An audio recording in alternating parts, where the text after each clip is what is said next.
have a proper routine at work. So that is the stage we have reached right now. And we think we don't want any disruption. We want to go to work straight and complete it. Starting from tomorrow, we don't want anybody. But doesn't this come as a ad hoc decision? Just Sunday morning, people just wake up and there is a press release from the Ghana Highway Authority that they are closing the road. Couldn't you have done some more work? To the public, it seems ad hoc.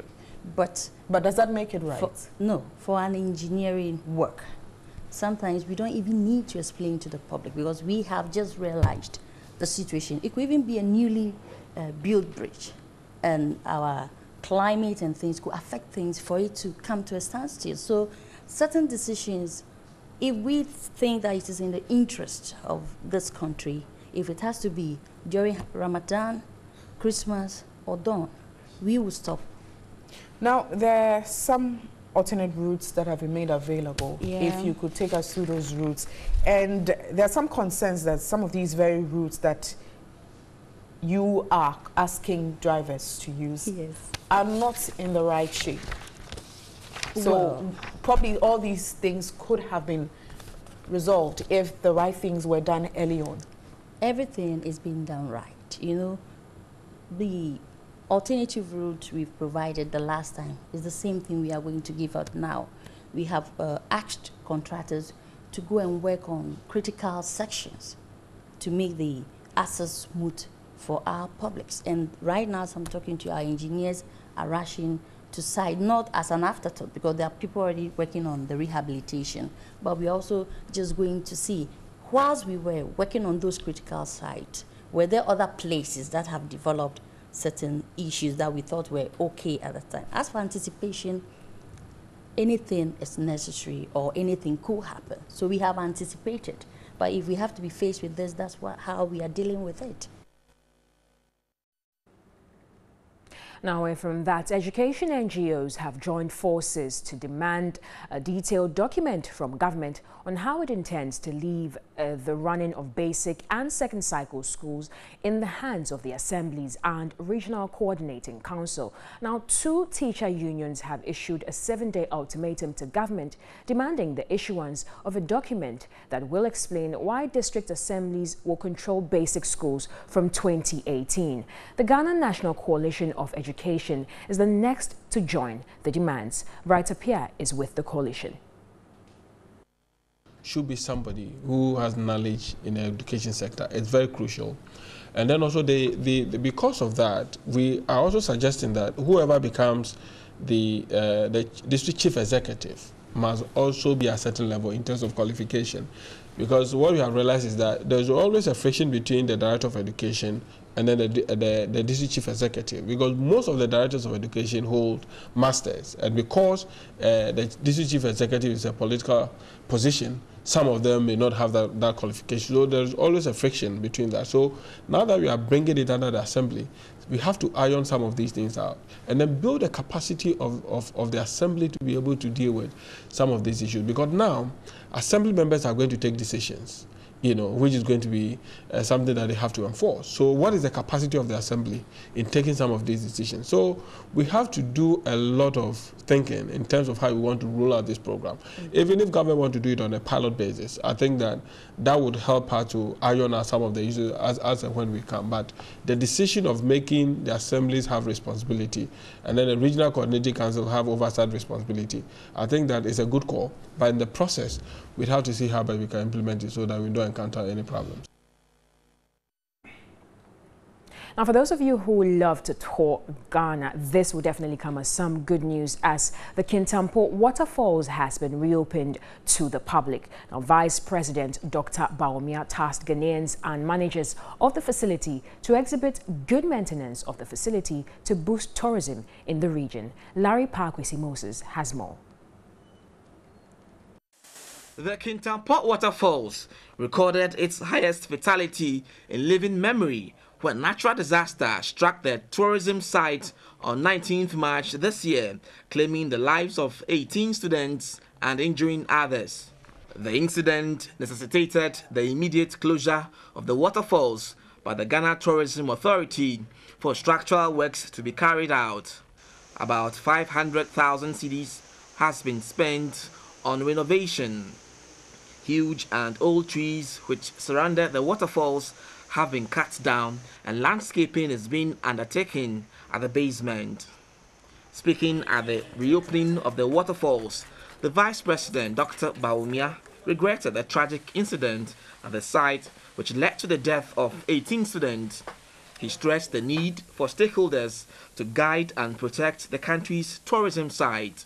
Minister for Tourism, Arts and Culture, Catherine Afeku, urged management of the facility to use funds generated at the facility judiciously. Right, now UNICEF estimates improved sanitation can reduce diarrhea rates by 36%, but only 15% of Ghanaians have access to improved sanitation. In the following report, Wendy Lai and Catherine Frimpoma highlight the practice of open defecation at Choko, a suburb of Accra. Viewers should note that the following visuals could be disturbing. Choko is a fishing community in a neighborhood in the Greater Accra region of Ghana.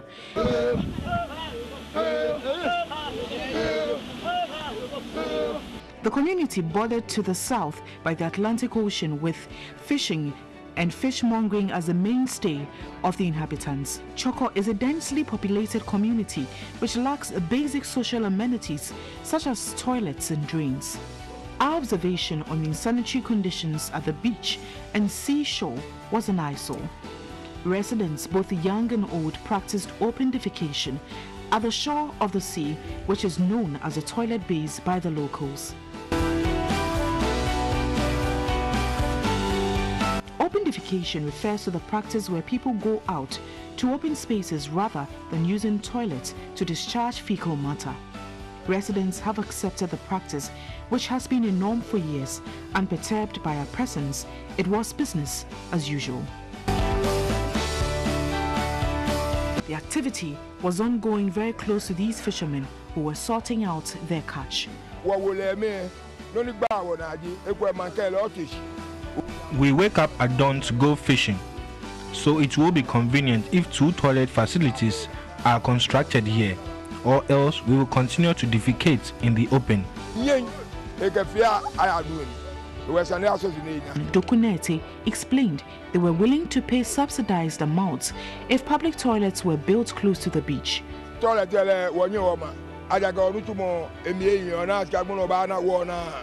We can't afford to construct a toilet. We don't earn much from our fishing business.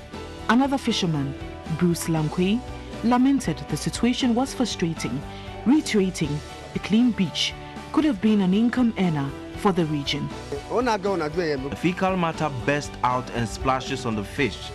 We just wash it and sell because it's no fault of ours. For others, they would always defecate on the shores of the beach whenever they're within that range. So we asked, why do they prefer open defecation to using a toilet? And really, is there a difference? One enjoys the breeze while defecating at the seashore. Besides, it's free. According to WaterAid, total sanitation is not just important to human health, but also to economic and social development. Yet, improved sanitation in African countries, including Ghana, hasn't been achieved due to factors like human behavior. The Accra Metropolitan Assembly, AMA, admitted there is a challenge, but stressed it has put in place measures to deal with the menace, an option some residents, including those at Choko, are refusing to take advantage of. UNICEF Ghana Wash Project estimates 3,600 Ghanaian children under the age of 5 die each year from diarrhea, a challenge closely linked to poor water and sanitation. We maintain the same rate that we've achieved over the last 25 years. It's going to take another 500 years for us to stop open defecation in Ghana. Improved sanitation can reduce diarrhea rates by 36%, but only 15% of Ghanaians have access to improved sanitation, well short of the 2015 goal of 54%. There's been some good work done by government, but not enough. In countrywide behaviour change programs with a real focus on changing the way people act, And importantly, changing the situation so using a toilet becomes normal for everybody. And it's critical that we have that level of effort if we're really going to make a difference. In the community, we noticed most houses had bathrooms but no toilets. We don't have a toilet facility here. We have to go across the street to access the closest public toilet. In our quest for more answers, we decided to search for a nearby public toilet. It took us over 10 minutes to locate the closest. At the Galilee Community Public Toilet, we were told about 200 residents use the facility daily. We charge us 40 pesos. We charge 40 pesos. Some residents are reluctant to pay, whilst others think it is a government-owned facility. But this is not so. According to the 2015 WHO UNICEF Joint Monitoring Program for Water Supply and Sanitation, 946 million people defecate in the open globally. The 2012 World Bank report on economic impact for poor sanitation in Africa indicates that $79 million a year is lost in Ghana due to open defecation. A senior environmental health analyst at the Ministry of Local Government and Rural Development admits there must be a collective effort to deal with the social canker. I think that as a country we can deal with it, but we need to do things different from how we have been doing things. We need to intensify and we also be truthful to the larger Ghanaian population that it is your duty to build and own a household latrine. Law enforcement is also key. MMDAs need to actually sit up and prosecute where necessary. WHO estimates the number of people practicing open defecation has actually increased within sub-Saharan Africa and will not be eliminated in the poorest rural areas by 2030. It is worthy to note that the response to sanitation feeds into nearly all the other Sustainable Development Goal targets. Thus, the achievement of this may seem simple as a goal, but could hold the key to others as well. Well, Sunday, November 19, 2017 was World Toilet Day. Now, World Vision International Ghana has called on governments to prioritize and increase funds on sanitation. Estimated that 2.6 billion people in the world do not have access to toilets. In Ghana, statistics show only 13% of the population have access to improved toilets.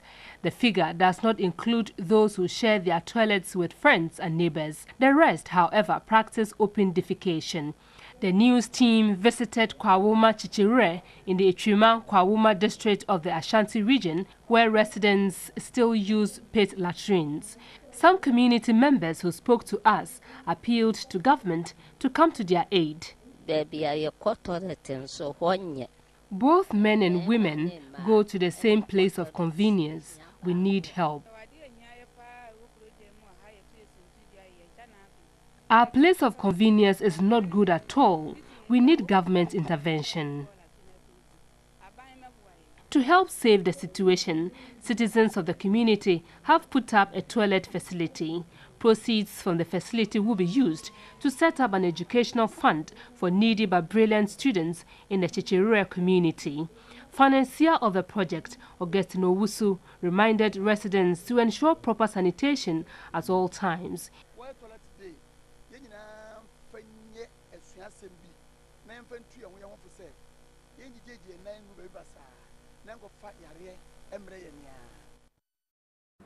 Now, away from that and to news that kept us trending all night. It was a night of thunderous approval at the Accra International Conference Center when Zainab from the Northern region was declared winner of the 2017 Ghana's Most Beautiful Pageant reality show on TV3. Now, Thierry Zainab couldn't believe the reality when it actually dawned on her, even though she stepped into the GMB house praying for this very day. And it happened in style, perhaps beyond the expectation of 23-year-old Zainab Abdul Mumin. It has been a tough experience in the last 13 weeks 4-week journey for the beauty queens, but entertaining, educative performances interspersed with pure creativity for their audiences. Now, here are some highlights. You are all winners. GMB 2017. Straight out of Ghana. Goes to Zainab. Zainab! And it goes to the north. GMB 2017. Our second place winner. Our second place winner is Baba Boche. Our top prize winner is Zainab from the northern region. And congratulations, Zainab.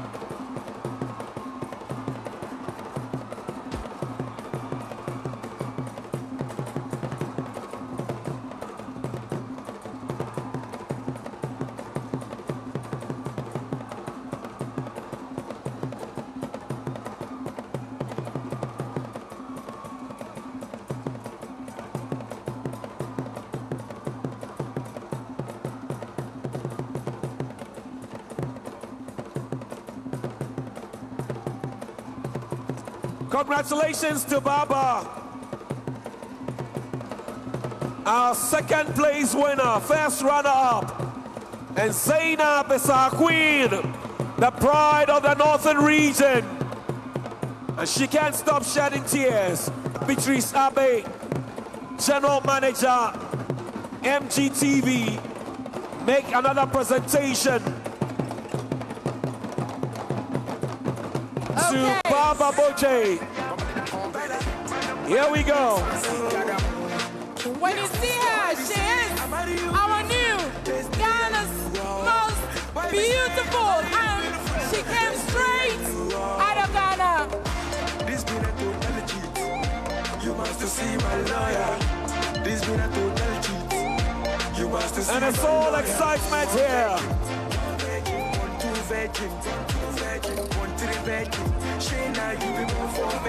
Congratulations, Baba. And she comes first runner-up representing the Central region.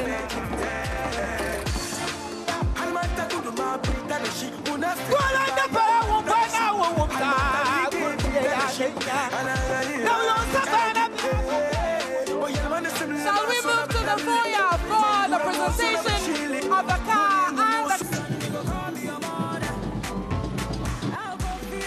and now we have a presentation of a brand new Kia Sportage.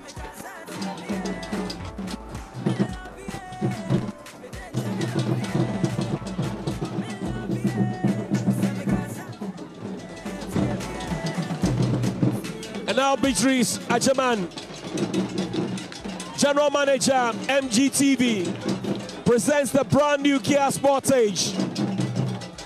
So, congratulations, we wish you all the best. We wish you a successful year. We hope that you take on great projects.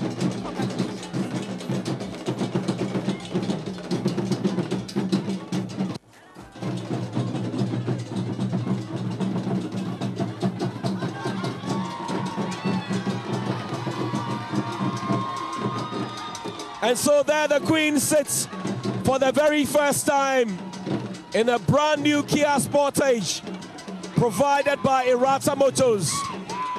They set the true standard. And here we go. She cracks the engine.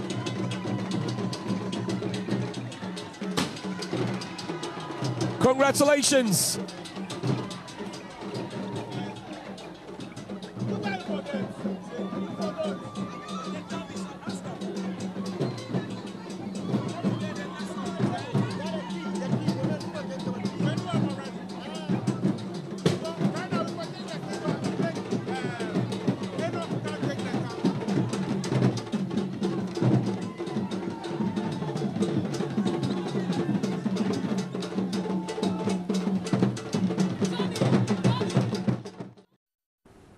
Well, congratulations to Zainab, the Northern Regional Representative. Now let's take a look at another story that has been trending over the last week and internationally. That's Zimbabwe's embattled president, Robert Mugabe. Now he's facing a deadline set by his own party to resign after his surprise speech where he refused to quit.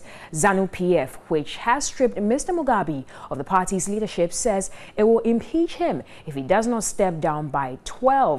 That's midday local time, or 10 GMT on Monday. Now, proceedings could begin as soon as Tuesday when Parliament meets. In a televised speech to the African country on Sunday, the defiant leader showed no preparedness of leaving power anytime soon. ZANU-PF.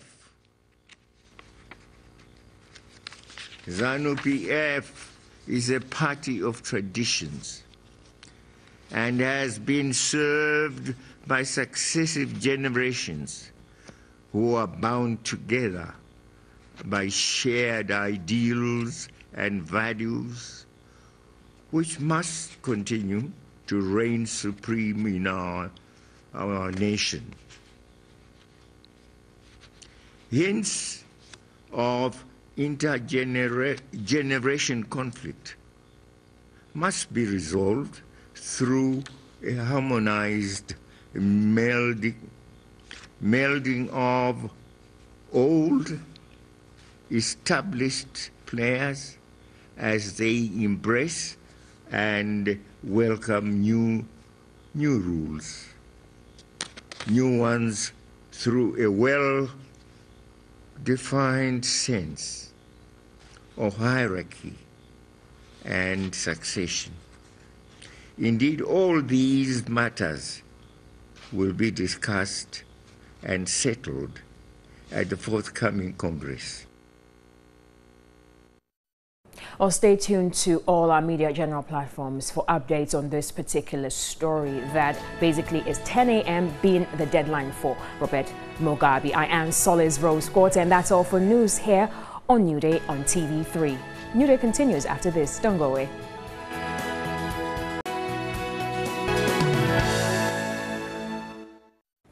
Well, so it's time for headlines as expected, and we'll start with The Finder, which has stories such as the education overhaul takes off, focus on science, technology, engineering, and mathematics right from the basic level. That came from the president. Also, GJA must be firm in ensuring that journalists are not taken for granted. That came from the Minister of Information. Tributes keep pouring in for Kaba, and there's an insert of the late Kojo Asare Balfour Echampong. Also, Bawumia reopens Kintampo Waterfalls, which was closed. And then finally, First West Africa Offshore Training Center inaugurated. These are the stories on The Finder. All right. And so, quick look at the education overhaul that is taking off. I don't know how many times we will overhaul our educational system, but I mean, it's not a new story for me. There's nothing new about overhauling our education. If you remember the 3-4 year senior school system, that is been a battle between the NDC and the NPP. Anytime they're in power, you won't be amused at all. For me, the key thing is if it's indeed what we're doing is right. If after 60 years we're still talking about overhauling our education, then we're doing something wrong. Over the night, when I was taking a rest, something kept ringing in my head that we talk so much about making our education right, but when you visit our rural areas, you realize that government is simply the main body that is impeding the growth of our education. Look, get to our rural communities. Education is bad because the places are not open up. There are no roads there. So teachers are not going there. There are no roads there. So entrepreneurs don't want to go there. There are no roads there. So nothing is working there. Okay, government's duty is to open up the roads and get even private entrepreneurs to go there and set up educational facilities there. Now, if these things are not done, and we sit in Accra all we talk about is we're overhauling the educational system, we're doing science, mathematics, technology, and all that. It will get us nowhere. Certainly. We are lagging behind because there is simply no conscious effort to push our education up. What we need to do is to stop this. We are overhauling this, we're overhauling that. The system is good, but the problem is that we are not allowing the logistics needed at the various points to get our educational systems running. Look at the University of Ghana. How many times have we seen a real effort at improving accommodation, lecture rooms there?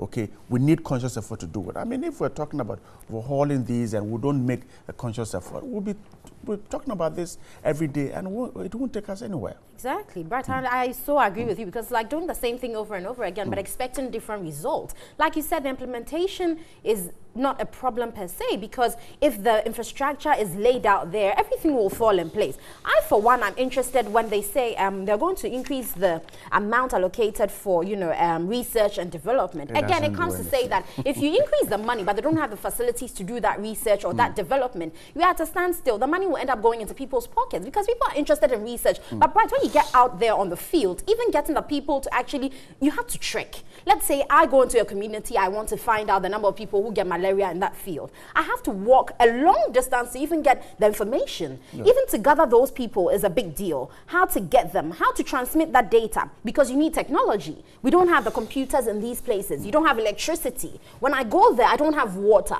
I'm going to spend more time and more money doing that little research than I would. If you compare with my contemporaries, exactly, it will put me off. Because at the end, right, all these papers, you go to these research departments and you have so much information sitting there on the shelves. It's not that people don't know how to do it, but they're not motivated to do it because it takes so much time to do a little piece of research. So in as much as the GDP will be increased in that allocation, if the resources to get it done are not there, people will be demotivated and they won't work. Look, visit some rural areas and find out for yourself. It's just a few communities that have classrooms for kindergarten. Okay, either they are in some church or under a tree. If you remember, when the junior high school started, there was this thing they call the T-board. Go and you just take around Ghana, a trip around Ghana, and see how many rural schools, okay, even have teachers to teach. I think it's called basic design and technology or something, that course. Okay, it started with all the celebrations. Today, it's just a few schools in Accra who you see the students carrying that T-board. Our rural schools have all thrown them somewhere because there are not even teachers to teach that. Okay, so it's the same thing we're doing. Now, we can overhaul it, but how sure are we that the systems we're putting in place would work? That is what we need to do. Just talking about overhauling, well, it isn't the solution for me. Let's see some more action being done with our education. It's such a pity. Well, so on the Ghanaian Times also, the Catholic bishops tell government to stop violent groups. Also, NDA to get $57 million annually. That's coming from the vice president. Then the president also says 60% science students for technical institutions. Interesting there. Well, of course, the NDA to get $57 million annually is a good thing because it will boost, the rural development in the areas. But again, we keep saying, when the monies are allocated, let's make sure they're being used for the right programs so that everyone in that area benefits. Because ultimately, when we say rural development, but the heads are the people benefiting from the programs or the monies are going directly into their pockets, then we don't achieve that rural development we're looking for. So the monies may go, but if they don't do what is set out to do, we all lose as a nation. A lot of the money goes into capacity building, it goes into training, and then you have all this. If you read the story, the vice president is talking about villages without water, villages without roads and all that. These are real. And I would have loved to see a conscious effort from the center to develop these communities, take development there, take schools there, take roads there, take water there. I don't know how well it will work, putting these under the development authorities. We've seen it all before, from Nkrumah's 7-year development plan to PAMSCA to all those things. It has not helped us. I would have loved to see central government make a conscious effort to take development there instead of putting them under these authorities. But let's hope and see how they work. The government says that the other organizations set up to bring development to these communities have failed. Let's see how this would work, and we'll move on. As for the Catholic bishops talking about the violent groups, I think the president has said it, that government is ready, and that the president himself said he will not sit by and watch these groups cause mayhem. We're praying that what he said will be done. At least we'll have some quiet about these groups going violent. We'll hope and pray that indeed we'll see what the Catholic bishops are talking about. All right, well, time now to rant. And this morning, I'm sure you heard about the former, the finance minister suggesting that in 2018, government will only buy a Corolla, not the V8 for its appointees and functionaries. Exactly what he means, I don't know, but the idea is to cut down the cost of vehicles that are bought for appointees. If you remember, in the build-up to the new government, we were told that there was a freeze on buying of vehicles for government departments and agencies. It means that it's been lifted, and so, but government said we're not going to buy the V8. We're going to buy Camrys, the Corollas, and the rest for them to cut down costs. I don't know how well that can cut down costs, but for instance, if you, one of the reasons why they ask for this V8 is the nature of the road, okay? And it's the same thing. Look, I have said that if you want to fight malaria, don't go buying medicines. Get your gutters sealed. Malaria is dead, okay? Now, you want to buy Corolla for these appointees. What about the minister who comes from, let's say, some community that the road is bad? Can a Corolla work there? That's a key thing. So that's the government idea, but we'll see how it works. But I would have been interested to hear that there'll be a sanction, like government has decided not to buy V8s, and so if they buy V8s this time around, maybe we'll put them, I mean, whoever asked them to buy. Will be surcharged. Yes. Otherwise, there's always a way around it. They can say, like you rightly said, I mean, they'll say for this particular MP, we bought a V8 because the road in his constituency is bad, and then it will be explained away. But anyway, that's what we think. What do ranters out there think as they rant with George Queenan this morning? This is what it feels like.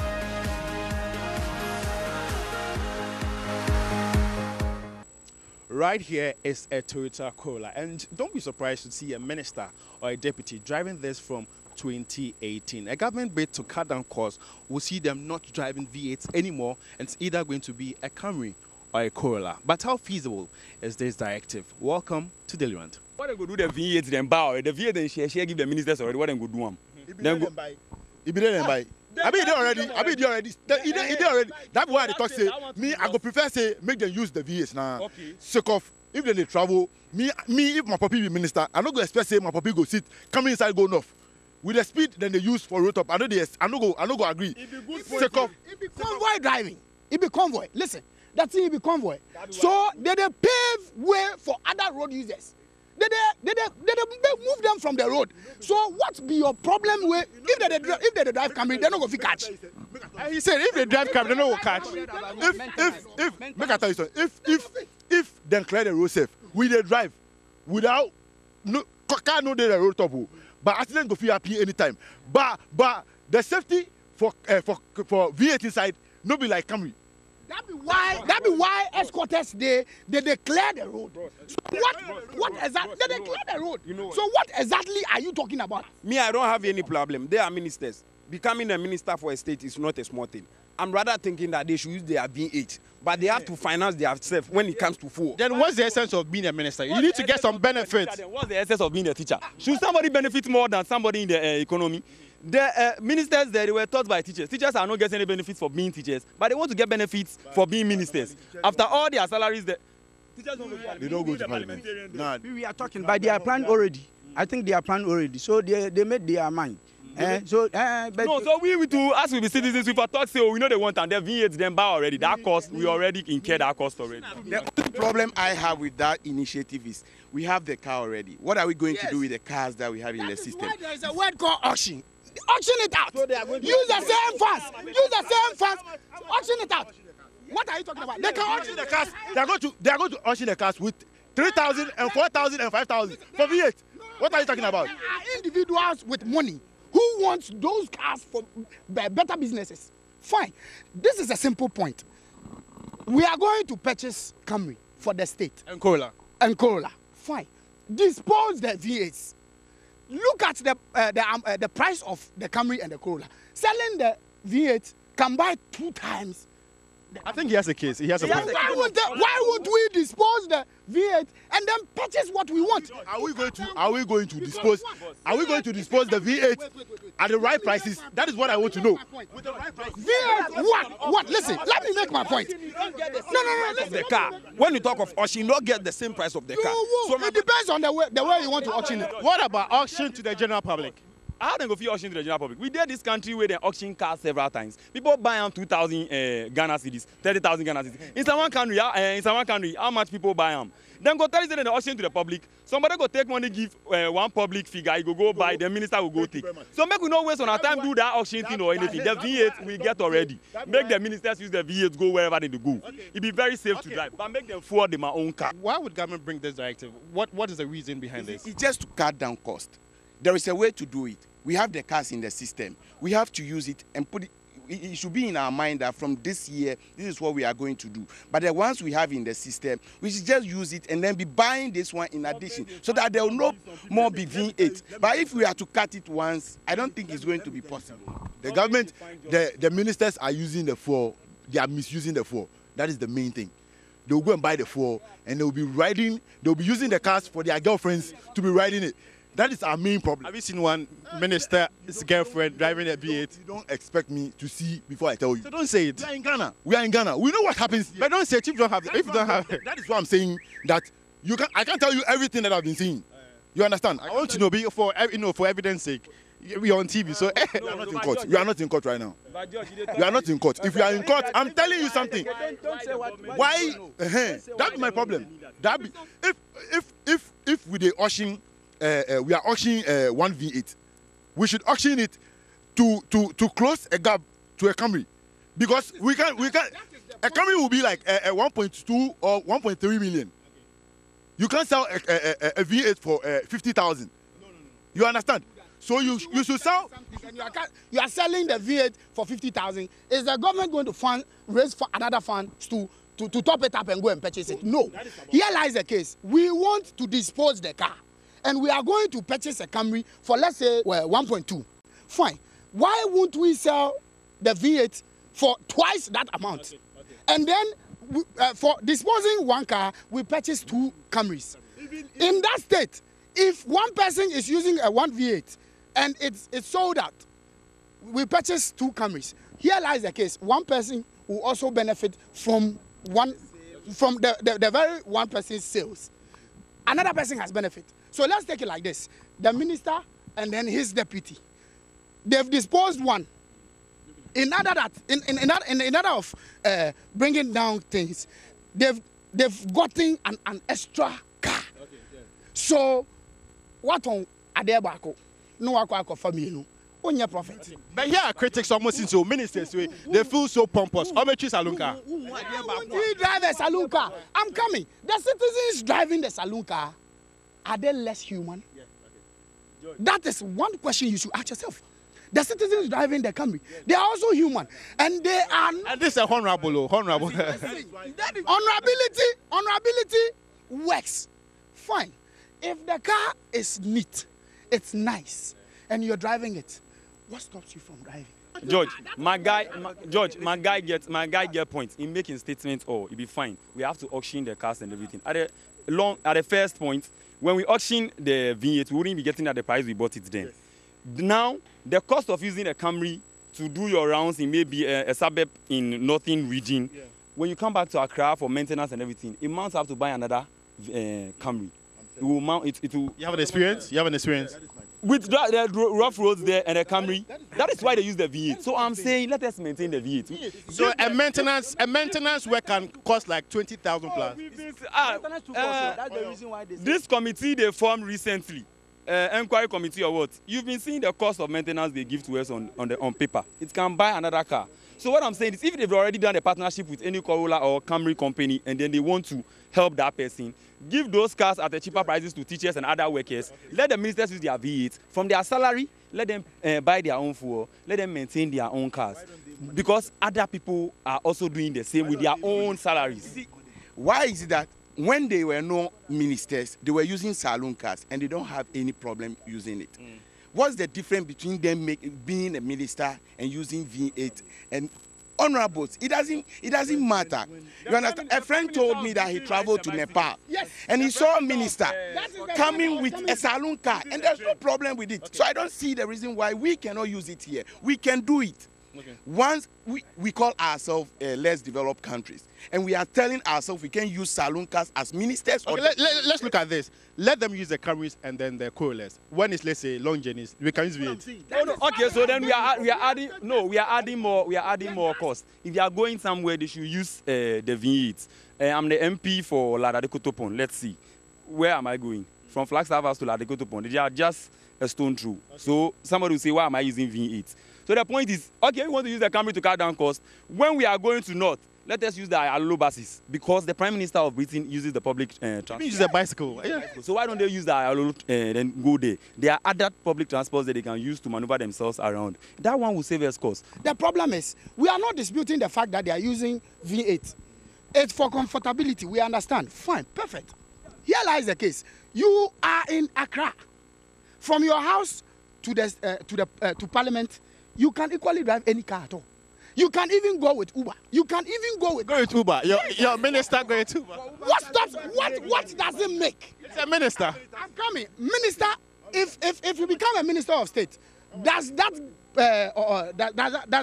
privilege gives you the effrontery that you have two bloods? Very much. My last word to the president is doing a very marvelous job, but I will try and then advise him to be very, very, very cautious of his people. This cars thing, I mean, it's a good thing, and we have to prioritize it. But first, he has to prioritize made in Ghana goods, and Kantanka I think, is the best for now. In terms of, and don't be surprised to, let's say, know that a Kantanka car can cost more than even a V8 or, let's say, a Corolla. Yes. It depends. But then if the government come into contract with him, just like Roland Agambiri, RLG, I mean, we can do the same thing. What stops us from doing that? I've had a change of mind now. I just want to tell the government that they should go in for Kantaka cars. Nothing else. Kantaka. Nana, please, I'm begging you. Go in for Kantaka cars for the government. Thank you. So, government, these are the concerns coming from the public. They want you to ensure the ministers, buy their own petrol and finance their own cars. You can also even use the Kantanka cars just in a bid to cut down costs. Let us know what you should think. Watching home, log on to our social media platforms. On Facebook, it's News on TV3, and on Twitter, it's our News TV3. We came to you from Labadi here at Accra. Thanks for watching.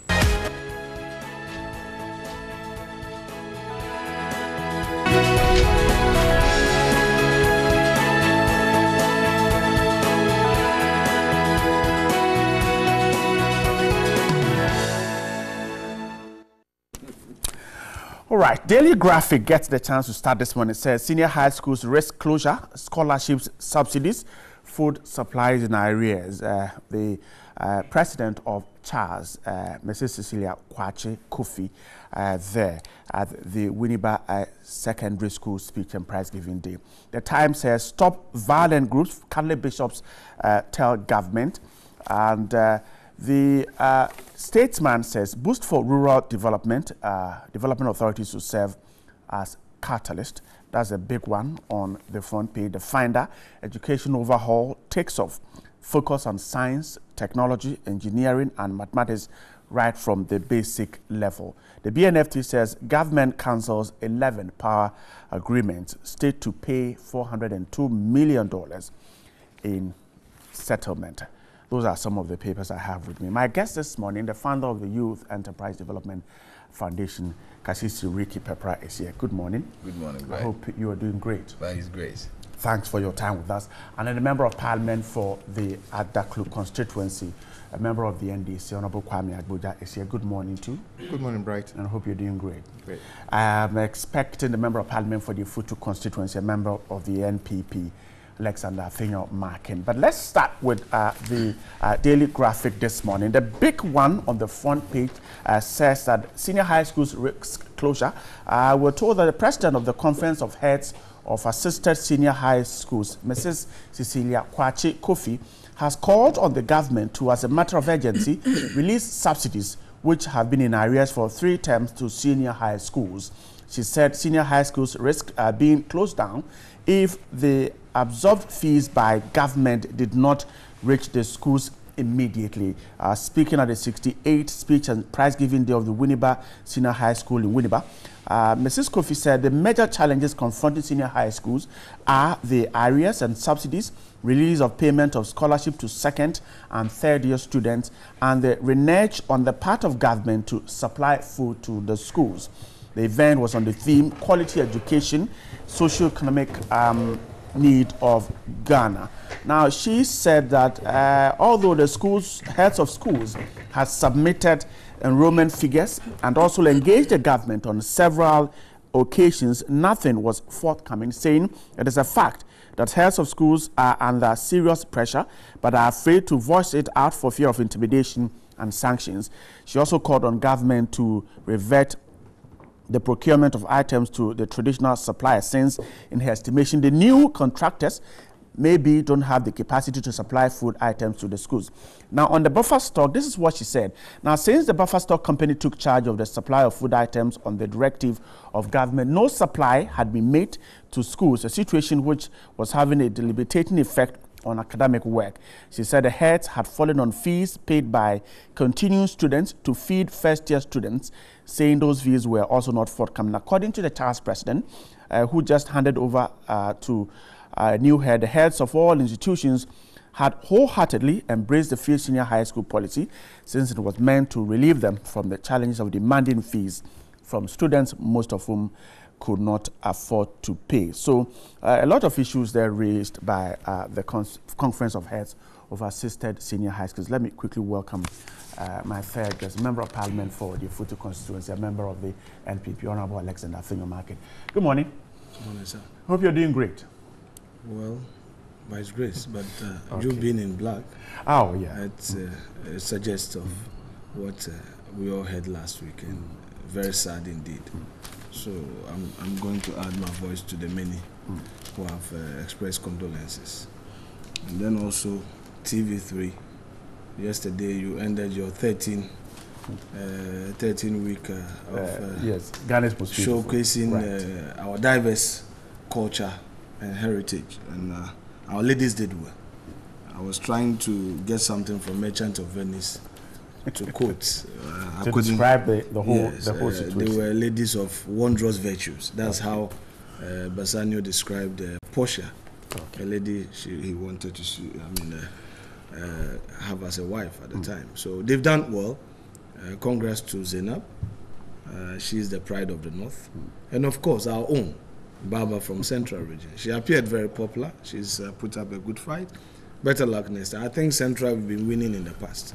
So all the best to all of them. Next they time should continue to do the good job for Ghana. All right, I'm grateful. Alexander Afenyo Markin, Member of Parliament for the Futu constituency. Ricky, let me begin with you. We're also mourning, like Alex said, Daily Graphic has a front page. A quick one on that. Multimedia journalist Kwame Asaribafo Champon passed on in the course of the weekend, and a sad day for journalists. A quick one on that as we get ready. I had Professor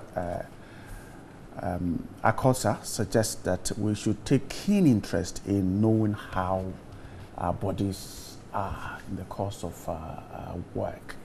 I think that admonition should go to all of us, I guess. Yeah, it's very sad. Unfortunately, I never got to meet him in person. But the reviews that all over the various media channels indicate that he was sterling professional. And there was quite some unanimity on the fact that he was a person who was an anti-corruption campaigner. So my condolence goes out to his wife. Apparently he got married only last year. Nobody can wish that on anybody. But as for the call on our health, I think it is unfortunately yet another opportunity for us to review our individual attitudes towards our health. We lost Komla Dumont in not too dissimilar circumstances. And this time again, I can only say that probably if the remuneration of the journalists, I mean, and this should apply to everybody in any case, but it looks like you people have been complaining about your conditions of service, so maybe if health insurance package is part of the various media houses. Once upon a time I worked with a private organization, and that was how I got my first set of glasses, because I was being paid so poorly that I would just stop, those glass spectacles peddlers in town, and they normally have a small New Testament, and then you take it and you look, and once you can read, you pick it. Apparently that affected my eyesight adversely. But once I started enjoying this health facility, the insurance facility, I went and I got myself some glasses. So yes, it is a general attitude among Ghanaians, but when people have the facilities, I am sure, for example, if TV3 decides that they are going to get a private health insurance, no offense to the national health insurance, and you know that if you walk into a hospital, they can do a basic checkup on you at no terrible dent to your pay pocket, I'm sure you would want to do so. Sometimes I wonder how you people manage to do it. You are here till the beginning of the next day, and you are here at the beginning of it's the hours you keep, not to talk about, just the pressure, but even just the hours you keep require some amount of seriousness to be taken to our health. So right. I think the call is in the right direction. I'm grateful. Kwame, so Kaba's gone. We've been asked to be careful. I mean, take particular interest in what our bodies are telling us. Well, Bright, I must say that Kaba's passing is a very sad one. I know Kaba, and I know the young wife who used to work at Radio Gold and now works at Class FM. In fact, she would have called myself and my colleague once upon a time to give our views on something. She's always polite, and I think she's been a parliamentary correspondent for some time. And I'm told they just had a young kid. The unfortunate passing of our brother, I share some platforms with him. He's such a gentleman, hardly raises anything that brings controversy, a calm-mannered person. And we were in Koforidua, section of members of parliament are in Koforidua for the post-budget workshop. And over lunch, we all were pondering over our own fate in terms of how our work make it almost impossible for us to do anything that reflect on our health. I mean, you are compelled to be an early waker and then a late sleeper. In between, what you find is what you eat. Exercise has become a wish instead of an action. And all these things just pile up the problems that will eventually give you an unpleasant end. And we've been telling ourselves we should all do our best to find time to pay attention to our health, because how good a leader can you be if you are dead? If you can't pay attention to your health, you are of no use to anybody, because once you are gone, you are gone. So I think the unfortunate passing of our brother should be as a wake-up call to all of us. Pay attention to, we are told, in fact, we don't know exactly how he passed on. But I mean, some people believe he's got an underlying health problem. Unfortunately, he passed on. So we pray and wish the Lord himself console the family, especially the wife and the young kid. My brother did mention something about the remuneration and other things of journalists. I think this matter has come up severally. These are the people we call the fourth estate of the realm.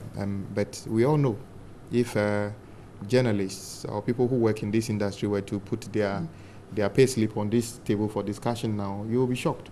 It's not the best, and some of them don't even have the basic safety net. I mean, I mean, it should be possible for the organizations to have a kind of a healthcare plan outside even of the NHIS for them, so that things like this can be done for them. I'm not saying he was lacking healthcare, but I'm saying that there may be some who needed that more, and their remuneration should also be taken care of. We should see this as a very sad day for Ghana. He's been a voice on radio, particularly in this country, unless you don't listen to any radio.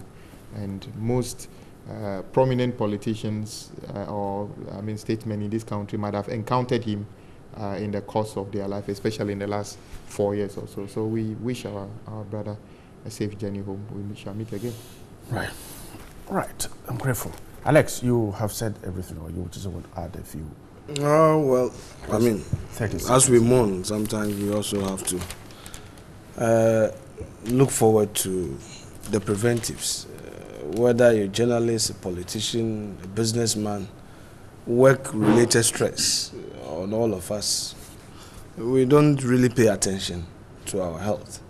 I'm sure yesterday you finished the program late. You were not there though, but I saw the security men, and they were just telling me that, Honorable, we left there at 3, and they're at work today at 6. So we don't get enough rest.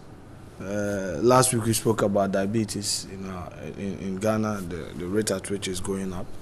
Young men are getting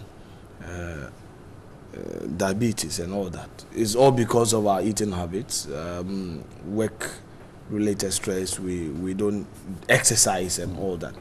So, well, it's a wake-up call. Right. We should continue to exercise, but I'm not too sure. The last submissions by Kwame that media people or journalists are not well paid. Well, I'm not sure he's referring to Bright. I don't think Bright and TV3. I don't think you didn't nod to that submission, meaning you disagree. I see.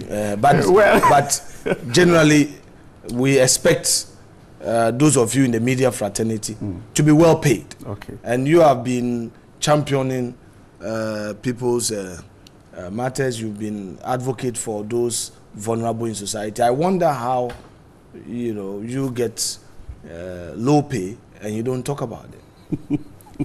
Alex, okay, it's the beginning of a week. We won't talk more about that. So we'll move on. No, we'll say anything. We'll move on. Daily Graphic has this story: senior high schools risk closure there, and it's some issues with scholarships, subsidies, food supplies in areas. We're told that the buffer stock that took charge of the supply of food items or the directive of government has not been making the supplies, a situation which was having an effect on academic work.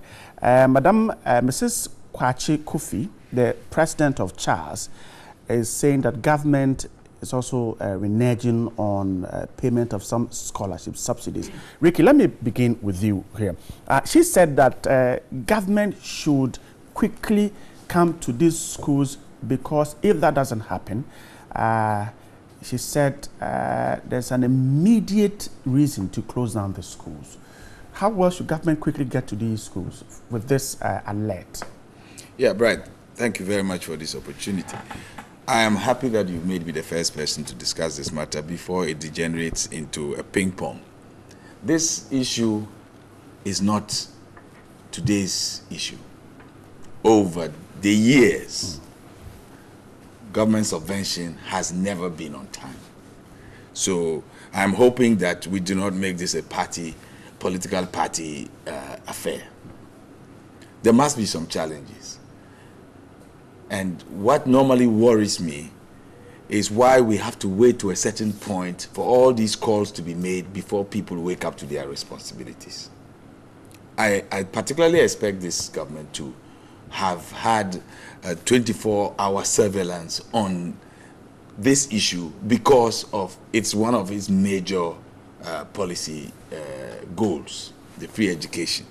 So somehow this comes to sour the joy that many Ghanaians were beginning to feel with the advent of the free SHH system.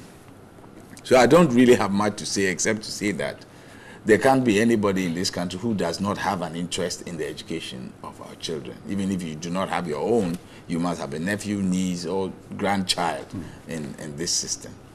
And whatever it is that is keeping these scholarship monies to be made available, something has to be done about it. It has to be taken with a certificate of emergency. I don't like calling him, but I don't know his full name. Napo. Napo. Yes, the education minister. Dr. Matthew Poku. Yes, he has demonstrated extreme seriousness with his ministry.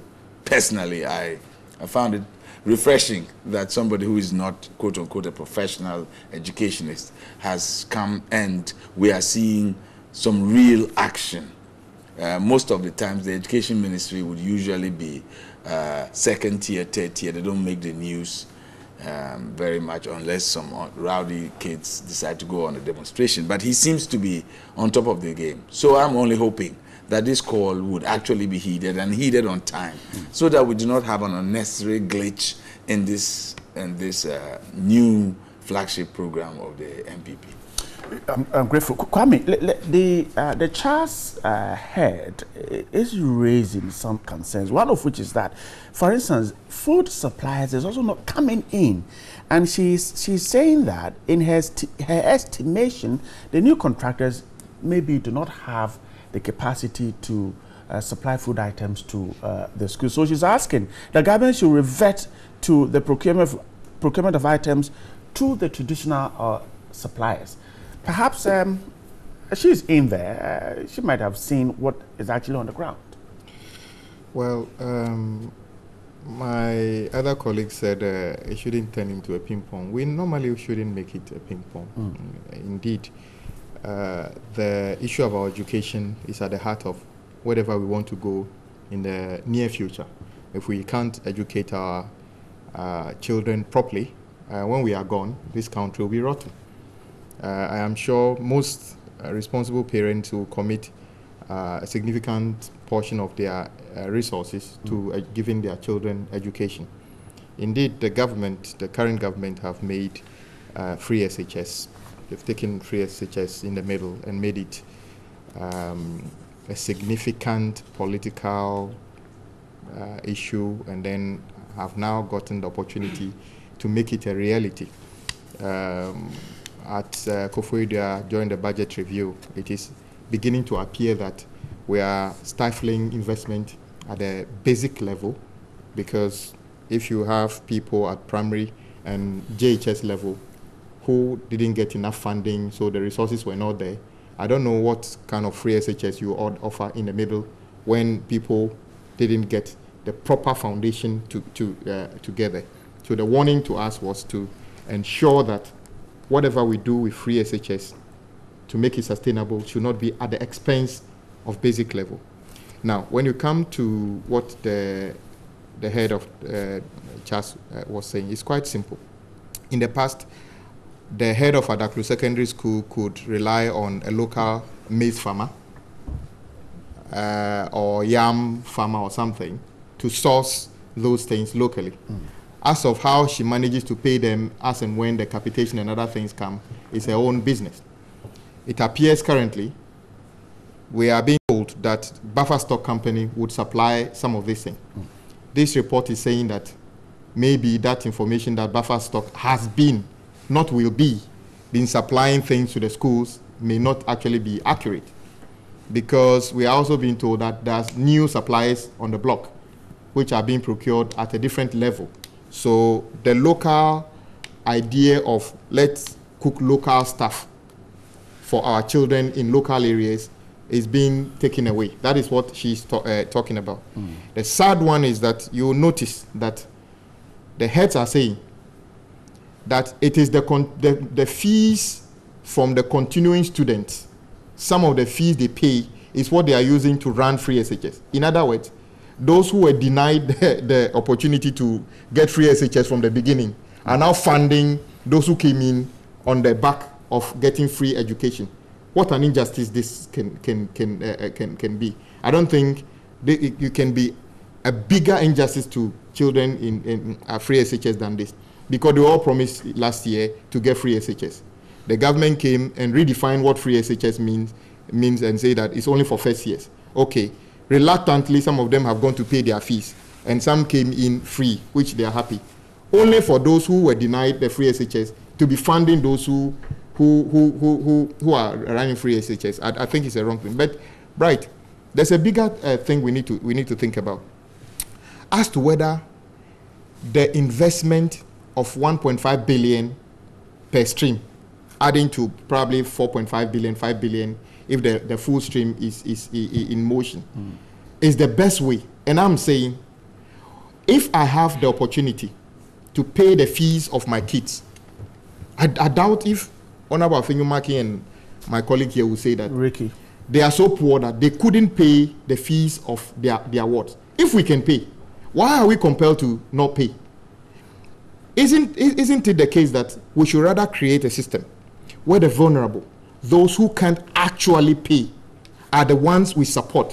What is this fixation about everybody, even whether you can pay or not, you shouldn't pay? And then you turn around and say that we should create a fund. Now I have money to pay, you said I shouldn't pay.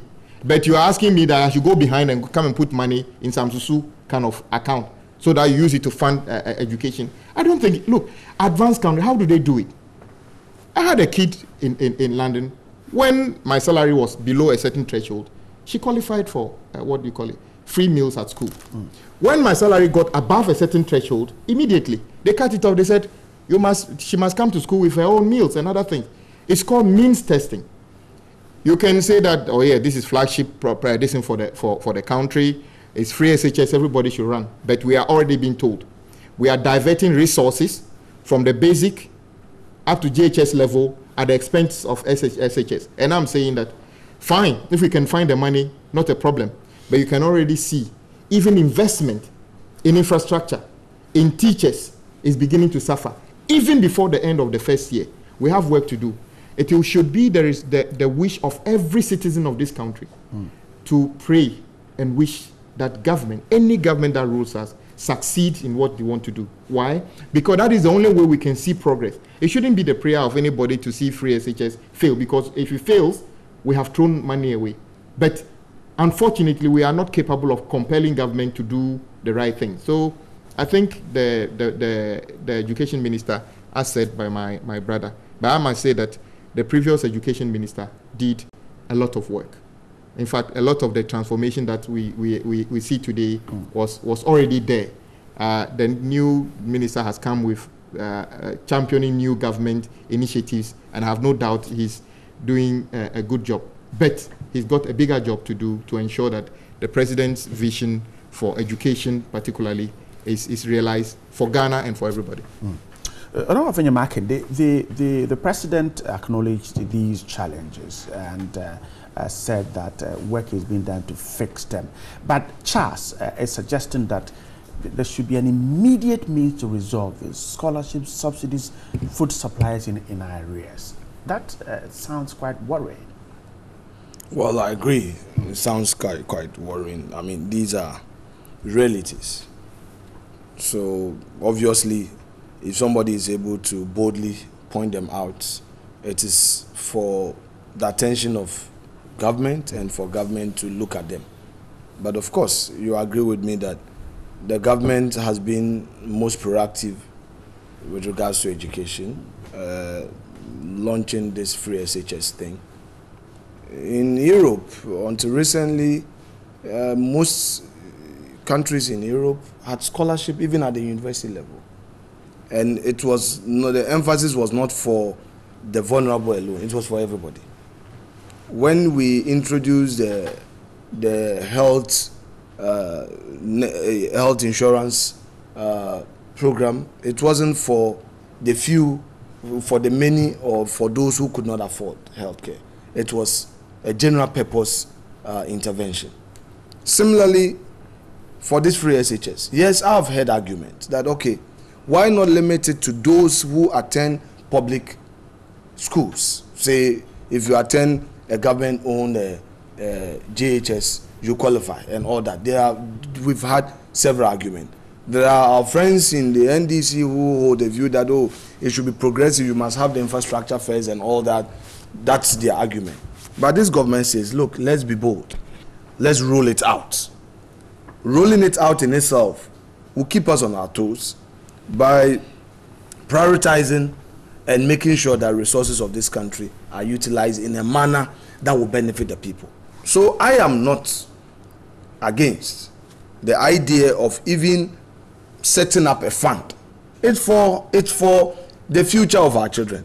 If there's a fund where there's for voluntary contribution, there's nothing wrong with that. There's nothing wrong with that at all. In any event, I even have a personal view that as a nation, to sustain this, nothing should stop us from even introducing a tax for the purpose of funding our education. I hold the view that if we get to a critical point where there's a need for taxation solely for our educational system, so we should proceed on that line. Because the many that are vulnerable, because of ignorance, because of lack of education, because they are unable to get to where they are. Here, and I know that the pressure on us as political leaders, pay my school fees, pay my light bill, and all that. If today government is able to deal with that aspect for all of us, the better it is. So yes, the concerns be expressed that there are problems here and there. What is important is the boldness of government to look into all these things. It's one thing listening and not taking steps. But I'm happy that my brother to my left, my own colleague in parliament to my right, are all pointing out to one fact, that the Minister of Education is a determined person. And they are very optimistic about his ability to handle a matter like this. Now, having made the point, let me end by saying that, you see, sometimes when you appear on a program with our friends or brothers who are apolitical, some of the views they express, as though if you were a politician, your opinions are fixated, you don't have a mind of your own, so yes, an independent view. With the greatest respect, this country is being run on political line, ideologies. The constitution is clear. It allows for partisan contributions. If so you decide not to be in politics, partisan politics, so be it, but you have an opinion.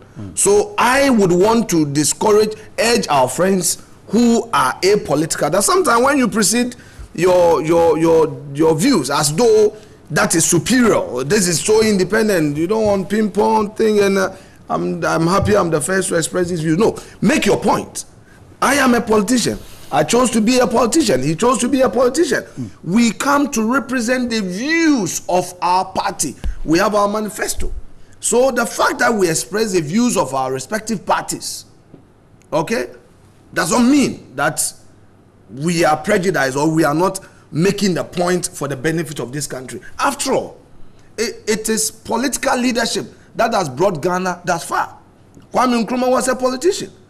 He led this country to independence. He had his own political ideology, and those views propelled us to get to a certain level. Kufuor came and all that. So I just want to make that point clearer. Yes, I get Ricky to react to it, but because I take offense when some of these. No, is it not a fact, Alex, that yes, politicians have sometimes discussed national issues in a way that does not benefit the nation? I would answer you. What is a national issue?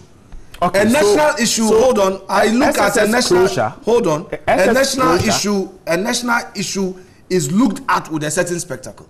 I am wearing a liberal lens, and I hold my views in respect of the national issues in a certain direction. He is saying he's a social democrat. He looks at it with a different lens. It is still within the bigger bowl of national issue. Somebody says that, as for me, I don't want to be ideologically oriented.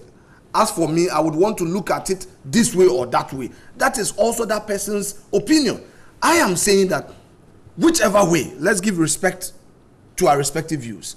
It shouldn't be that because you are not partisan, if we have views are superior, and that is better. If we have taken senior high school, free senior high school, as in a policy, a national policy, why should we discuss it on partisanship? Implementation. Look, we are in agreement. The policy itself has been accepted by government. It's been implemented. Under the principles, directive principles of state policy, there are certain provisions that are to guide all of us. The National Planning, Development Planning Commission, for instance, was supposed to set up long-term plans that government after government would have to implement policies by respecting the yardsticks thereof. My point is that whichever way you would want to look at it, implementation is a matter of choice and approach. This is a government that believes in a thriving private sector. So the ordinary man on the street will tell you that, oh, as for MPP people there, omuye businessmen, omu pay juma. Another government would want to place emphasis on the public sector. Let us expand opportunities in the public sector for people to be employed. The problem we have in this country, youth unemployment. Everybody talks about unemployment. You get CVs upon CVs coming to your desk. Whether you are an NDC, MPP, whether you yourself as a media practitioner, I'm sure that you get one or two friends telling you that, oh, Bright, help me to get a job. The point is that whereas somebody believes that expanding opportunities in the public sector is the way to go, so let me employ many people here.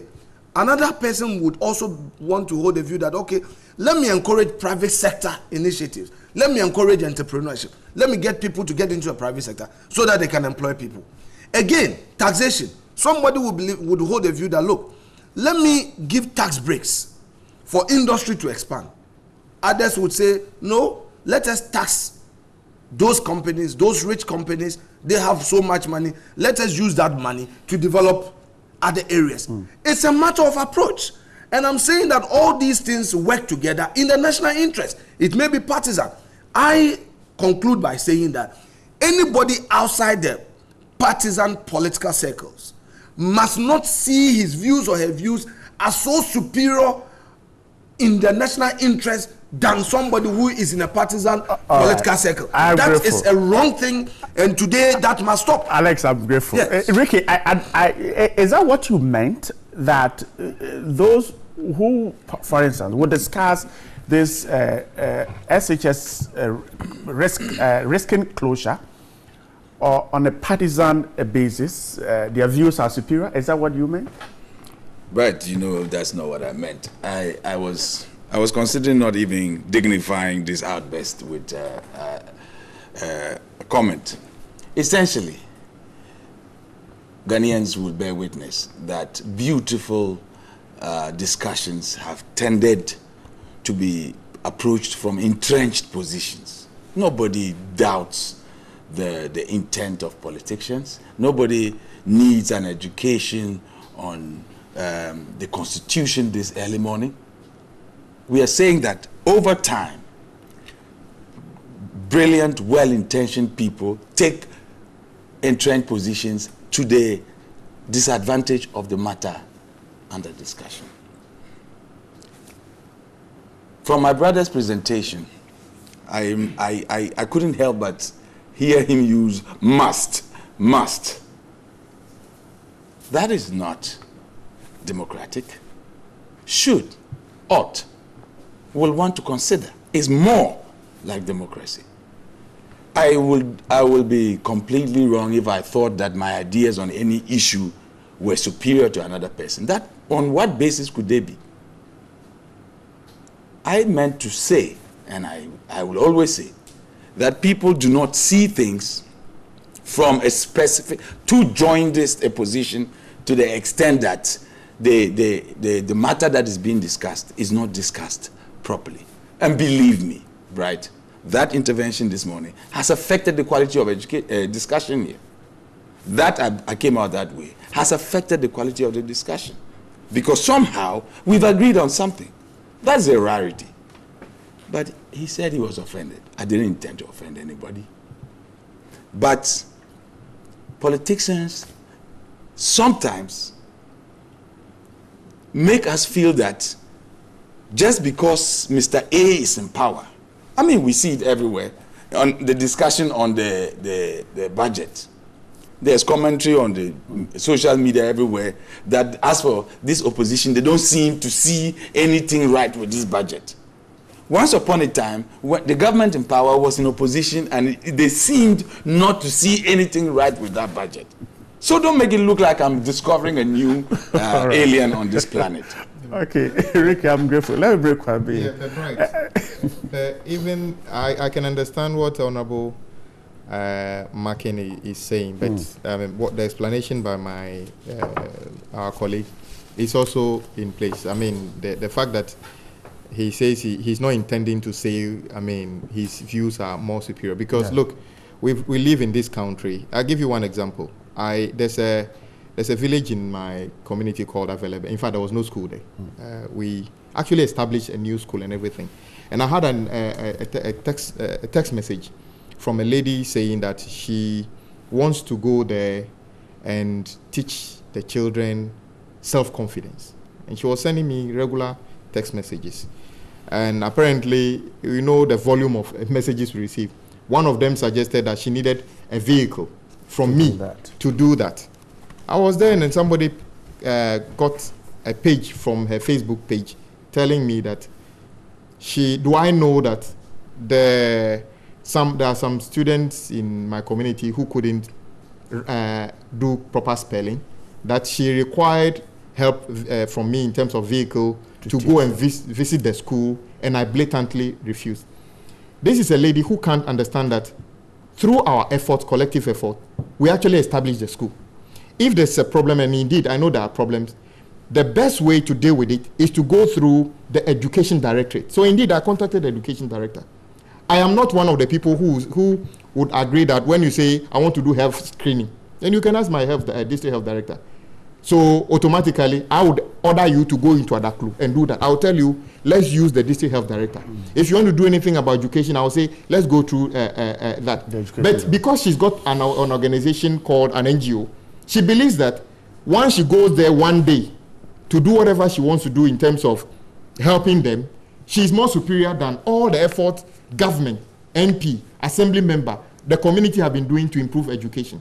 I think that is the line along which maybe Honorable Afenyo Makin is looking at things, that the fact that she did not come as a politician doesn't mean that what she's doing is more superior than what we've been doing. But I would encourage, and indeed, we need voices that are not political. To be honest, sometimes I've always said that there's nobody who is not a politician in this country. Even my pastor is not apolitical. I don't know anybody. You have a view. However, you decided not to clothe yourself in one. You decide to express it when it is necessary. So we need independent voices. That one, I believe we need independent voices. Without that, we would have been in a bigger problem. But returning to this, I'm saying that the fact that just about 380,000 people, the largest workforce of government in education, last budget 8 billion, now over 9 billion. About over 70% of that 7 billion is to remuneration. Now, that does not even take into account the free SHS. And I'm saying that if we need to find 4.55 billion to just the middle section, free SHS, we better do it in such a way that it doesn't collapse the rest. I'm happy my colleague acknowledged the fact that who is expecting any new policy not to have challenges? Of course it will have challenges, because some of the fundamentals are not well known. Nobody. That is why I'm saying that as long as we can pay attention to this, that we don't embark on something that will rather bring down the quality of education, then fine. But if this is going to be done in a straitjacket that we promise free education, let's do it. Whether the food is good, whether the infrastructure is there, then the call from our colleague that we, the politicians, shouldn't take them on that trajectory. I think it's a good call as well. Right, I'm grateful. Let me pick this one from the Times this morning. Government must curb violent groups. The Catholic bishops have spoken, I think, after the conference. They have urged government to show commitment towards curbing the activities of land guards, political vigilante groups, and nomadic herdsmen. What is key about this is that, according to the Catholic bishops, government must walk the talk, and we demand that our security agencies disengage these groups once and for all. That's what the communique from the Catholic bishops said. The president has been talking about dealing with them, but the Catholic bishops group is asking that the groups are disengaged once and for all. And I guess this is not a new call, Ricky, disengaging them. Now we're trying to deal with them. The bishops are suggesting that get rid of them totally, disband the groups. Are we able to do it? Well, it's a welcome call. I'm particularly surprised that it's taken the Catholic Bishops' Conference this long. I'm a practicing Roman Catholic, and I have seen their role in this country right from the time of President Rawlings. They almost constituted an ex-officio Council of State. Of course, other religious denominations have gained prominence, and for that matter, maybe that unique role has been lost. But this is a call that I would have expected earlier, but better late than never. The issue of these land guards and what my brother Samson Nyanini says are not vigilantes, that they are simple hooligans, is another matter that has been muddled by political activity. Here we are sitting all deciding that we do not know how they came into being. Right, you and I know how they came into being. I wrote on another platform, I said, political parties have made it worthwhile for people to undertake these activities. However, no political party is on record to have come out to admit that they have a hand. Not that they set up an advert and said, please come and be employed as a vigilante, no. But by their acquiescence, by their tacit approval, by their use of these things, we now have a monster. I got calls from very good friends telling me, no, what you said was not fair. I said, no. The NDC glorified somebody who was on record to have such a past by making the person a regional chairman. Incidentally, he's a good friend of mine. I hope that our friendship persists after this.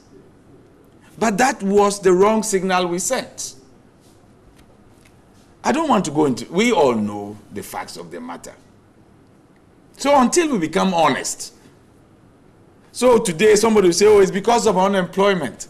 Tomorrow somebody will say it's because some people made promises that they will add them to the national security and they have not delivered. That is no excuse for blatant crime. I mean, those people, if you live in Accra, you know that you go and buy your piece of land, you actually believe that you've got all the documentation. The next day you arrive there are some gun-wielding, machete-wielding, huge men asking you for monies that are not legitimate. We are in this country, and there were rumors that a senior police officer had some dealings with these land guards. Rumors, let me make it very clear. What I'm trying to establish here is that until we are honest about the problem, we will be massaging the problem into eternity. I'm grateful. Alex, the bishops are asking that the groups be disengaged. I think this is an issue that some civil society organizations have rallied support for, disengaging these hooligans, if that's how we want to call them. Is it doable by political parties? Let me understand the language well. Disengage who? What was disengagement? Okay. Disband these groups. But are they a registered entity? If you say disband, you are using that phrase in the context of law. If you say you disband, they seem to be, because they have a name in these political parties that we see. No, you see, we don't have in the constitution of NPP, for instance, a militant wing. Right. There is no such thing. So if somebody makes a call on me or on a political party, MPP or NDC or I mean, that disband, there's a problem. However, by convention, they have become part of these political parties. I mean, if you go back to the NDC, we used to hear of the Azoka boys. We have the Invincible Forces and all that. By convention, not by, they have become part of political parties. Right, I find it difficult to appreciate your point in that direction. Rather, I would approach it this way, that we should have confidence in the systems that protect us, that enforce our laws.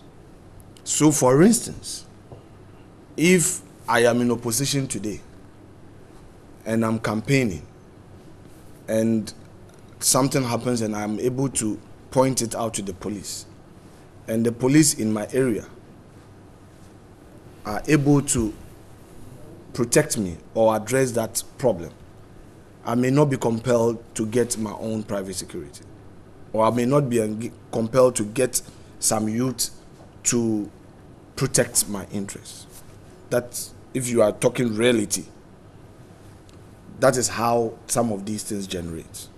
So in a political party, some youth would want to champion the cause of the party, making sure that they protect the party's interests on all that election day activity, for instance, registration. Somebody has done nothing because they think that, oh, these guys are weak guys, somebody would want to even intimidate you. So we have some of these young men who may want to protect the interests of their parties and all that. Yes, I agree that if we allow these to grow over time, it becomes a problem on society. That I agree. Now, the issue of disbanding, I mean, it is not a legal entity, so to speak, or they are not rooting the authority in any law, so that argument will not hold. Rather, I would want to believe that the Catholic bishops are looking forward to a constructive, continuous engagement by all stakeholders in having absolute confidence in the law enforcement system, such that there wouldn't be the need for somebody to have a vigilante group or somebody in real estate to have land guards. So if you have you are a real estate developer, or if you're going to buy property and you have problems with it and there's any fraud related matter, go to the police. Believe that the police would come and do the needful. If you have issues, you go to court, believing that the court system will deliver justice. I'm sure that over time, because most of the real estate developers have their own land guards, they pay them, they arm them, they register guns for them. Recently, it has happened in my constituency. So it is about having confidence in the system. It is about a continuous engagement where our police would be given the opportunity to exercise their constitutional mandate of enforcing the law and protecting all of us. All right. Alex, I'm going to come in and wrap up. I will just do something. We want to describe the people we are talking about to find out whether government perceives them that way to be able to deal with them. A vigilante, the dictionary says, a member of a self-appointed group of citizens who undertake law enforcement in their community without legal authority because the existing law enforcement authorities have failed. Then when you come to a terrorist, it says a person who uses unlawful violence and intimidation, especially against civilians, in the pursuit of a political aim. Anybody watching us listening to these two definitions, what will you call the group of people doing this? if you're able to call them a terrorist, because that is what they are using violence and everything for a political aim. So if you see, when we say terrorist, we are only thinking of a suicide bomber. But somebody who is actually intimidating, going to beat people up, forcibly eject people from office, is actually carrying out terrorism. If you actually properly define them, then government will take bigger action. To be honest, I will not say that there never existed a group of as such in NDC, but today is a government where we have a situation where everybody engaged in this bad act you can call terrorism are never CPP members, are never NDC members. All of them in this current era are NPP members, and the commander-in-chief of the Ghana Armed Forces is the president of the republic, who is the leader of their party. The Catholic bishops, I mean, I agree. Sometimes I, as a person, am amazed how organizations that would have been on top of the roof shouting day and night, if certain things were to happen under my government, under the NDC government, all of a sudden can't see anything. I agree, better late than not, but it's getting too late. And I'm saying that the rest of the organization who would have been saying these things in the past, we are all watching. We want you to speak because you're all Ghanaians, but the president is the only one who can deal with it. And I'm saying this has nothing to do with vigilantism. This is terrorism. And the earlier we see it, look, countries that have nurtured violent people didn't start with suicide bombing. It started with this and then grew up to be the monster we can't control anymore. It's not in the interest of NDC or NPP for us to let this thing fester any further. I'm grateful. He's a member of parliament for the Adaklu constituency, a member of the NDC, Honorable Kwame Agboja there. I also had a member of parliament for the Futu constituency, a member of the NPP, Honorable Alex Dafinyo Markin, and then the founder of the Youth Enterprise Development Foundation, Ricky Kasisi. Gentlemen, grateful for your Monday morning with us. Those of you who sent in your comments, we'll get ready to read them. Stay with us. There is more after this.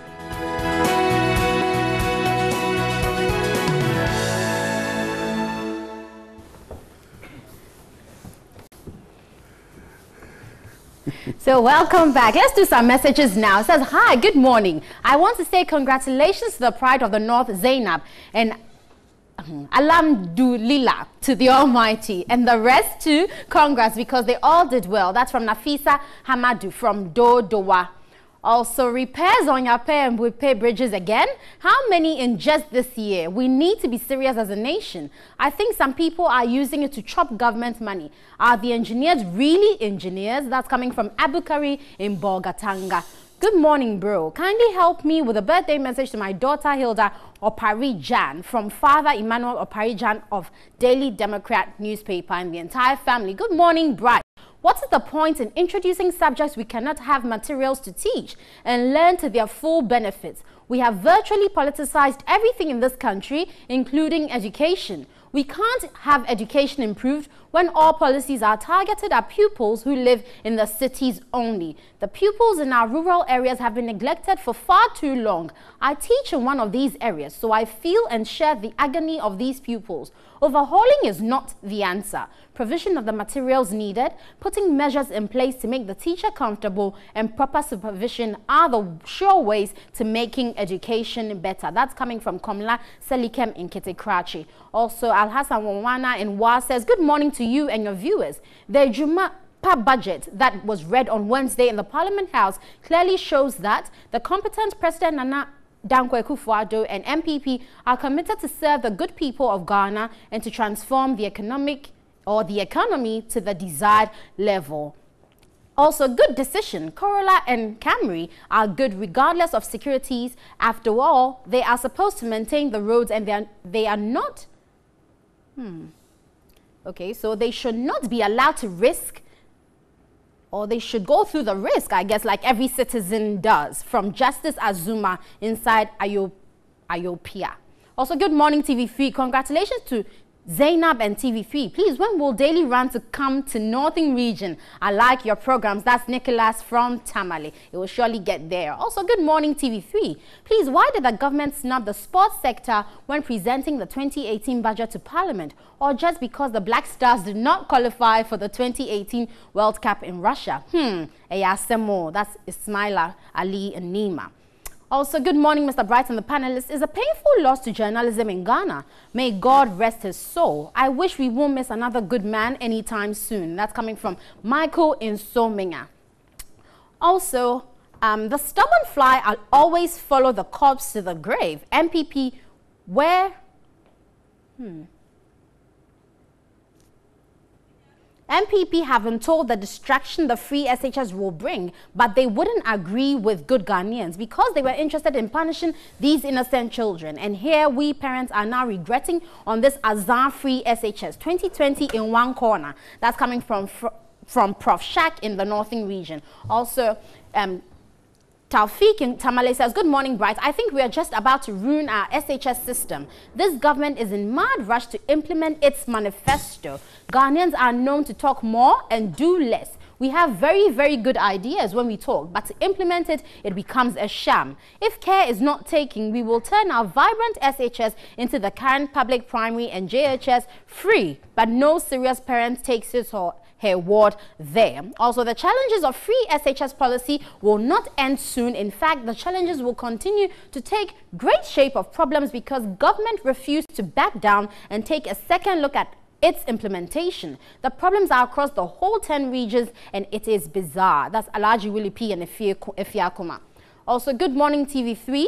Please tell President Akufo-Addo to do something about payment of NHIS bills in Karaga District Hospital. Right now, the health insurance are holding the hospital up to 14 months, and so therefore the hospital are not able to pay casual workers for 10 months now. So those are your messages that have come in this morning. Indeed, we hope the appropriate people have heard the messages and will respond to it. All right, so some more of your comments there. They're welcome. Keep them coming. Read all of them. But this morning, a lot more is coming up on the show, and we'll tell you why some teenage girls in Kinkandina community, that's in the West Mamprusi district in the northern region, are being forced into marriage. What we're told is that for a bag of corn and sometimes roofing sheets, they are given out into marriage. That is indeed a worry. Eva Atiboka was there and has this report. Girls in the Kinkandina community are seen as assets. Many of them are married off before they turn 14 years. Gloria was rescued from marriage at age 13. I was in the house and they told me I was getting married. I was very sad. 13, 14. See yourself in the picture. By now I would have had 2 or 3 children. But would you have survived it? I would have, by now I wouldn't have been the way I am now. I would have been miserable. Rather the parents who are forcing the girls to marry. Sometimes that they will give them a bag of maize or they will go and farm for them.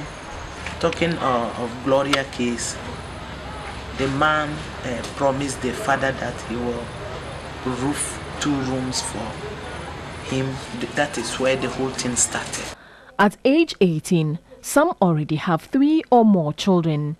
It was difficult getting information from the girls as they feared being victimized. Efiatia was married at age 13. The senior most girl was supporting her to work so they could support the family. They could feed the family. And that's why they didn't go to school. As they were growing, the next step was to get a man, go to Kayaye, and then get married. She's 30 now with 8 children. Although she regrets not going to school, she has no educational plan for her children. She has already married off 2 of them. The 3rd child is the only one in school. Not far from now, she may be given out for marriage.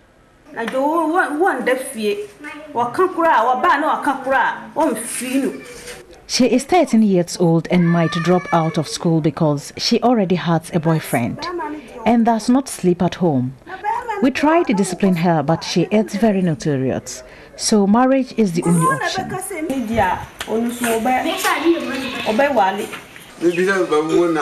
When we try controlling her, she will run away from home and we might not find her anywhere near.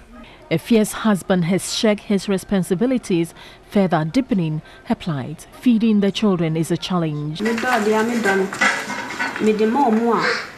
My husband is not helping at all. I take care of the children from my 4-acre farm, and that is not easy with me. The mother of 8 is opting for family planning, but it appears she is late. Efia, just like many girls in the West Mamprose district, are pushed into marriage at a tender age but are unable to tell their story due to victimization. With the current situation, family planning and health experts will have a difficulty in controlling birth and population growth in the district.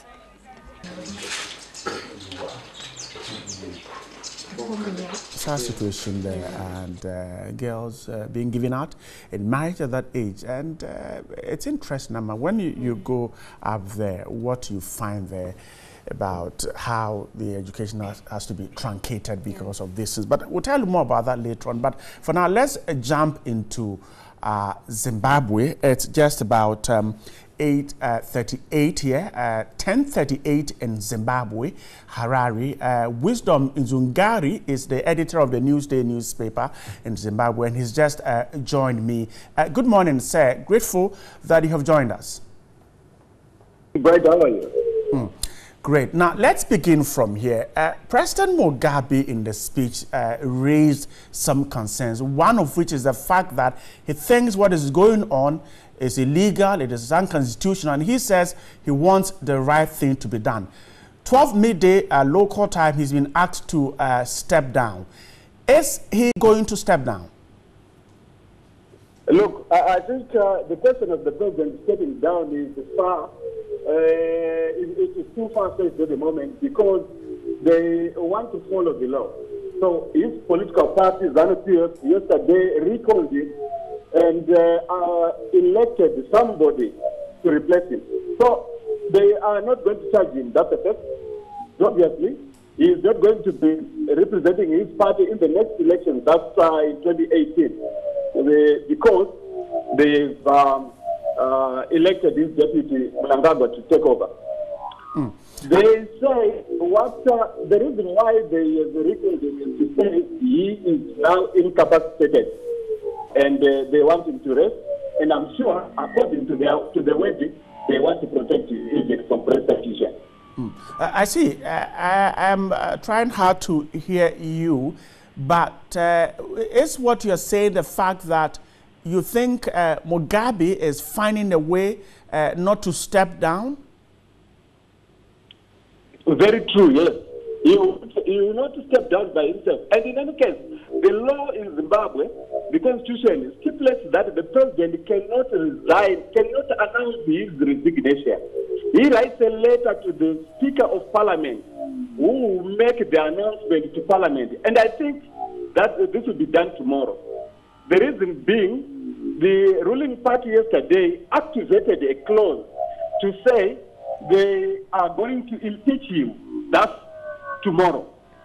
So I think everything is done legally now. And there is no need for the president to resign in that case.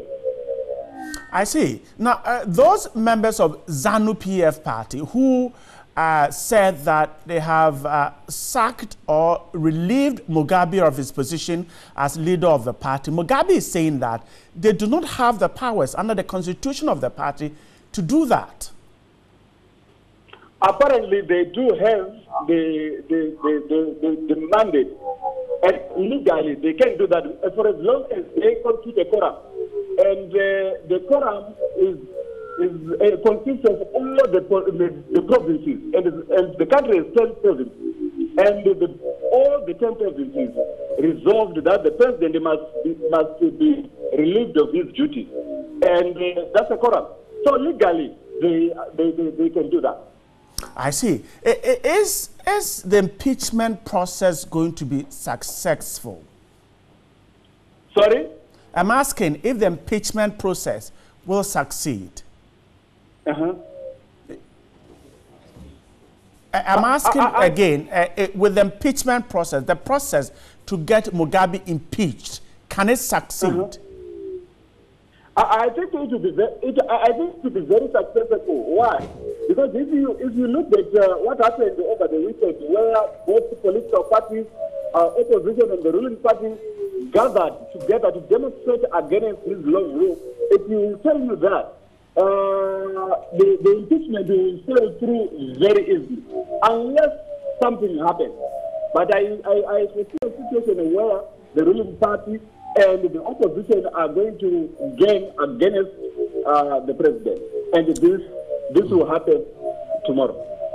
I'm grateful for your time. Wisdom in Zungari is the editor of the NewDay newspaper in Zimbabwe, talking to us from there. The deadline is for Mugabe to step down by midday local time.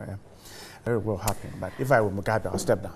Certainly. Anyway, guys, so GMB has finally come to an end, and we crowned a queen yesterday, and she'll be joining us here on NewDay. So stay with us. When we come back from the break, you'll be hearing from Queen Zainab.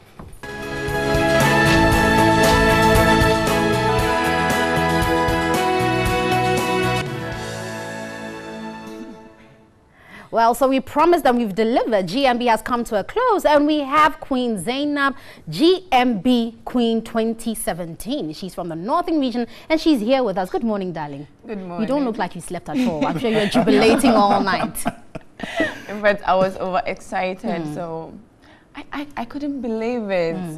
I don't know. I just don't know. But this is what you had been working up for. So Yeah. when you say you couldn't believe it, is it that you didn't feel you had met the challenge, or you felt there were others who were better than you? Or what exactly was it?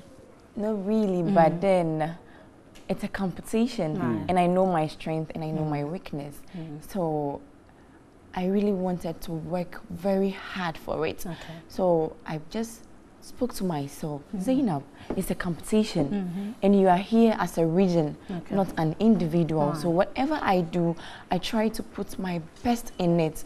So I just spoke to myself that Zainab, I just need to wake up from my sleep and concentrate on whatever I'm here for. And that did a trick. Yeah. All right. So then Madam Judge held the microphone and said, GMB 2017 season 11 winner, and you heard your name. What came into mind first? What actually came in my mind was, is it real? Am I really the one? You thought you were watching Kasha. A movie. Yes. And I realized that I wasn't crying. I wanted to cry, like nothing was just here. But then I just felt so good. I said to myself, at long last, the battle has ended, and I've finally made my people proud. Yes. I see. You really had, judging from what we saw on the screen, you had a lot of votes from the northern part of the country. How supportive were they? How were you able to rally them, to push their strength behind you? Okay, over the years, there have been queens that come to represent the northern region, but there haven't been a particular tribe. That's the Banli spoken language. So when I was coming, I made sure I went around the communities. Personally, like, you know, it hasn't happened. You can't just come. I've been auditioned and I've been picked to represent my region, and I'll just leave town like that. So I actually went to the market, the communities, to tell them that I've been picked to represent their region, and when I go, I'll try and put in my best. So they should also support me by voting, because I heard that they don't really know, like they don't really like voting. So with the votes and my hard work, we'll be able to take the crown to the north. And that again did the trick. Yes. We'll get you the chance for you to speak to them directly in your language. Certainly. Yes, we can go on. We'll come to that. So for you now you are the queen. You're no longer a contestant. You have a whole year to reign. You have a year of bragging rights. You have a year to, you know, champion your cause. What exactly is your cause, and how do you think you're going to start off with this? Actually, my project is on maternal mortality, because where I come from, the northern region, we face that kind of problem. So with that, when I'm now the GMB queen, so anywhere I go, I'll be appreciated and be welcomed. So I'll just talk to some of the stakeholders and go to the NGOs to know how and the kind of health workers. You know, I've realized this. Most of the health workers, when they post them to the rural communities, they don't really want to go.